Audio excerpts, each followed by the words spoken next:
This is the Book Legion Podcast, where we review thought-provoking books to give our Legionnaires the knowledge they need to dominate the next level of their life. Hey, Legionnaires, welcome back to another episode of the Book Legion. This is Kevin Diaz. First of all, I want to personally thank you for taking time to hop on and give this episode a listen today. I think you'll find this book to be one where you walk away and say, man, I've got to get this one, which, you know, that's my hope for all the books that we cover, but more so this one. I'm a big fan of this author and what he's trying to do through his writing, through a series of books that he's writing that we're going to be covering. His name is Ryan Holiday, and he's quickly becoming one of my favorite writers. And I don't say that just because he lives in Texas, though I'm a bit biased for anyone living here, just considering it is the greatest state in the union. But Ryan dropped out of college to become an apprentice under a gentleman by the name of Robert Greene. If you don't know who Robert Greene is, he's the author of The 48 Laws of Power. After being an apprentice with him, he founded a creative agency called Brass Check that's advised such clients as Google, such as Taser, such as Complex, and he's worked alongside other notable authors such as Neil Strauss, Tony Robbins, and even Tim Ferriss. And, you know, this is not the only books that he's written in the series that we're going to be covering. He's written other books such as The Daily Stoic, The Obstacle is the Way, and Ego is the Enemy. And the book that we're going to be covering today is actually a small part of a series that Ryan is working on covering the 4 virtues of Stoicism. And those 4 virtues are courage, wisdom, justice, and temperance. And he's written one on temperance already called Discipline is Destiny. That's absolutely fantastic. I highly recommend it to anyone. Read it over Thanksgiving in like a week. I just crushed it. And he's also written Courage is Calling, which is the book that we're going to be diving into today. So he's written 2. There's still 2 more to go. Super excited about, you know, those books when those come out. But the book Courage is Calling covers the various emotions and decisions that we make or not make that affect courage, whether they're good or a bad result, right? So there's things like fear, things like cowardice, courage, and heroic behavior are all discussed through historical figures, through historical moments where you see the actions and the benefits of those, whether actually the actions are inactions, right? Because just because you take an action doesn't mean it's going to be a benefit, but you see the end result of not being brave in that moment, not showing the courage to stand out from the crowd.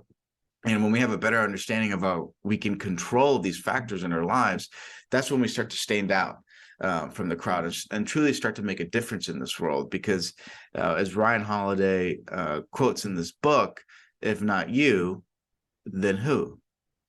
And as usual, I'll be covering 3 takeaways from the book that really resonated with me. First, we have to start with the emotion of fear. And what I love about fear is an acronym that's associated with it. It's that fear is nothing but false expectations appearing real. And there's a chapter in the book called There Are Always More Before They Are Counted. And it talks about a story about Ulysses S. Grant about riding in the wilderness in Texas. This is before the Civil War. This is as he's a younger up-and-coming soldier in the military. And he's riding his horse with a much more experienced gentleman. And they have to make their way to a certain place in Texas before the sun comes up, because they were going to get essentially marked as AWOL. So they're riding through the wilderness, and as they're riding along, they start hearing these wolves howl just over and over and over again. And Grant is overcome with fear to the point that he's willing to turn around just to feel to get back to camp and have that, you know, sense of safety. And the funny thing about it is that the older gentleman with him kind of asks him, hey, how many wolves do you think that there are? And Ulysses, in the moment, thinking that he wants to, you know, sound confident, he says that there's 20 of them, thinking that that's like a pretty low number. So eventually they stumble upon these wolves on their ride, and there's only 2 of them. The obstacles, the critics, the worries, they are never as many as you fear them to be. It's an illusion that fear tells your mind. And the funny part about that story is that as they approached these two wolves, what did they do? What did the wolves do? Well, they ran away. How fitting is that, right? The fear that ended up messing up his mind as he was walking through the wilderness ended up being more afraid than him. When you go eye to eye with that fear, you realize that the other side is also afraid. Everyone's afraid. It's what you do in the moment that separates you from the rest of the pack, right?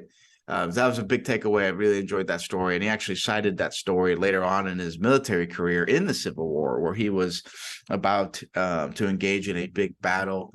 And he was very anxious to the point of where he considered retreating. And what he found was that he obviously ended up going through the attack. And what happened was when he stumbled upon this town, he found it empty. And he realized that the other general from the Confederacy had retreated. And it just goes to show that everyone is afraid. It's what you do in that moment. He chose to attack. He chose to be brave. The other gentleman chose to retreat. Second takeaway was within the second portion of the book. So I probably should have said this earlier, but the book's broken up into three pieces. The first part covers fear. The second part covers courage. And the third part covers heroic behavior. So the second takeaway under the chapters under the area of courage is a chapter called Preparation Makes You Brave. And Ryan talks about that.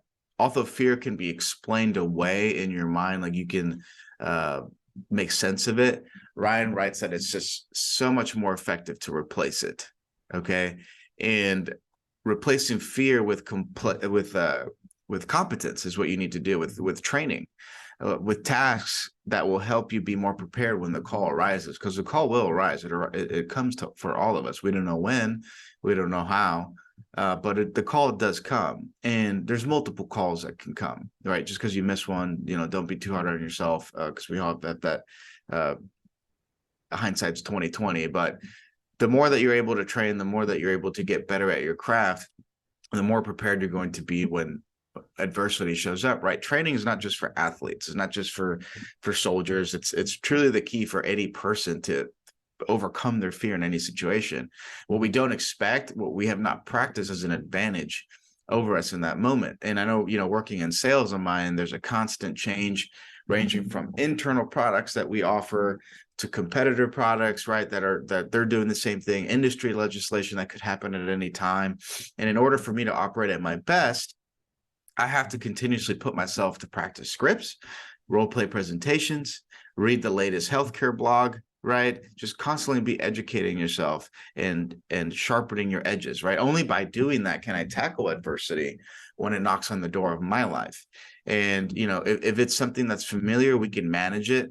But dangerous things, the things that happen in real life, those can only be mitigated by experience and proper training. So get out there, get comfortable being uncomfortable, so you're able to perform when everyone else is really kind of frozen due to their lack of confidence in their ability.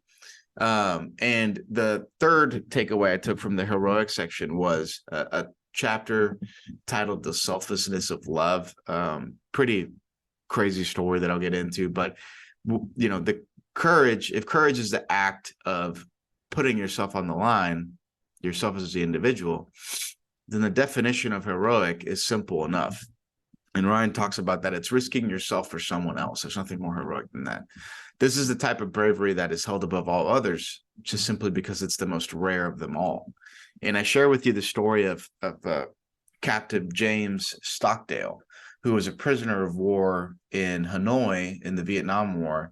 And he cared for the men under his watch so much that he was willing to trade his own life over the possibility of having continuous torture at the camp be halted for, on his other men. He didn't even care about himself.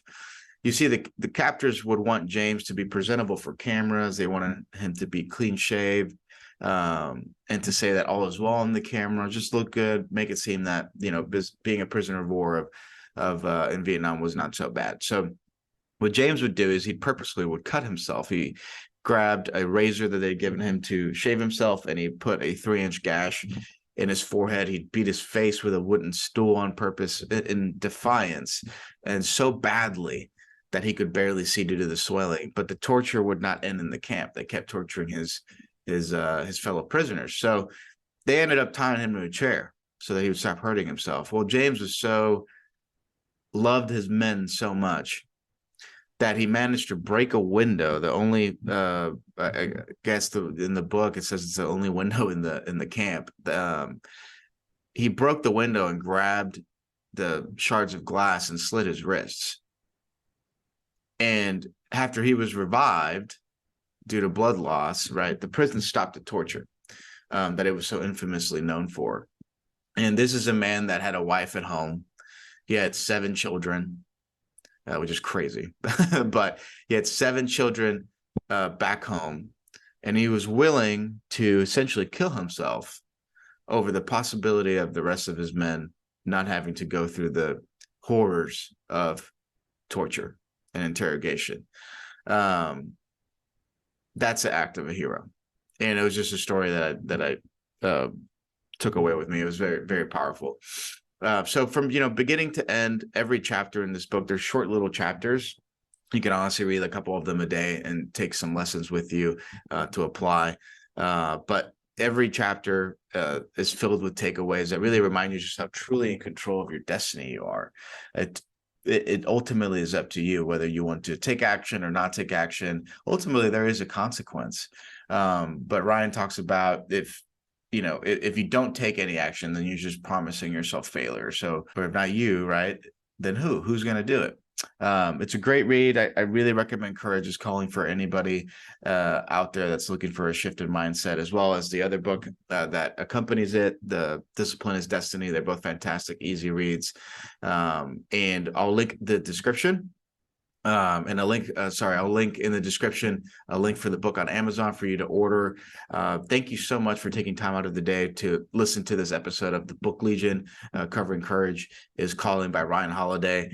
And don't forget to like and subscribe, share with your friends. And until next time, guys, I'll talk to you soon. Bye-bye.